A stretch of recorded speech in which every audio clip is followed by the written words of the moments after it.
O selecionismo é um modelo explicativo e inspirado na seleção das espécies, claramente no modelo sintético de evolução. Organismos que vivem num certo ambiente, que durante a sua reprodução, algum processo, no caso da gênese, recombinação e diferenciação e mutação dos genes na transmissão entre gerações, que vão gerando variações entre os membros da espécie. Tem os mais altos, os mais baixos, os mais sensíveis ao sol, os mais resistentes ao sol, as características que são variadas entre os membros da espécie. Quando surge uma pressão ambiental, geralmente uma mudança mais drástica, mas que favorece a sobrevivência e reprodução de certas características e não de outras, só os organismos mais altos começam a ter acesso à comida e os mais baixos não. Esses vão sobrevivendo e conseguem se reproduzir, os outros morrem. Você tem a extinção de parte da espécie e o fortalecimento, reprodução, multiplicação de uma outra parte da espécie, aquela que tem a característica mais adaptada ao ambiente em vigor. O modelo de seleção natural, ele é um modelo que tem várias características conceituais importantes. O primeiro, ele não é teleológico. A evolução não significa melhora ou progresso, a gente está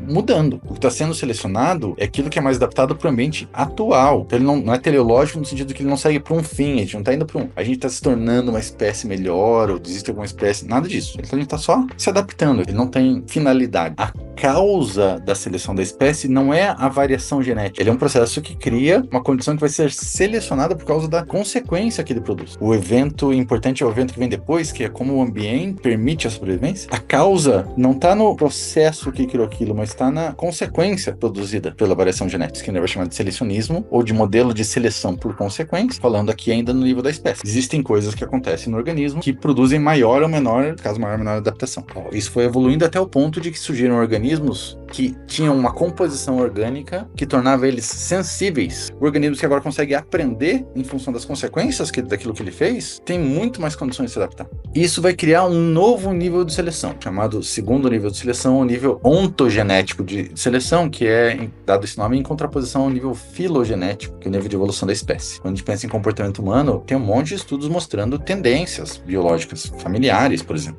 Dependendo da composição genética que você tem uma maior propensão a ser agitado ou ser mais calmo, a ser muito sensível ao doce ou ao salgado, mas também a ser irritadiço ou ser pouco irritadiço, ou oscilações de humor ou menos oscilações de humor. Tudo isso vai contribuir para o desenvolvimento, por exemplo, dos mapeamentos que a gente tem hoje em relação à gênese, transtornos do DSM, assim por diante. E desse processo todo vai surgir, então, organismos capazes de aprender com a experiência. Isso gera um nível completamente novo de seleção por consequências. De novo, o que é importante é a consequência. Mas ele nasce lá com todo um repertório da espécie, típico da linhagem dele e tal, vai interagindo com o mundo com aquelas coisas, mas na medida em que ele interage desse modo, ele produz consequências no ambiente. E como ele é um organismo sensível a essas consequências vão modificando o sujeito. E agora a seleção acontece não são mais indivíduos ou genes que estão sendo selecionados, mas são comportamentos que vão ser selecionados.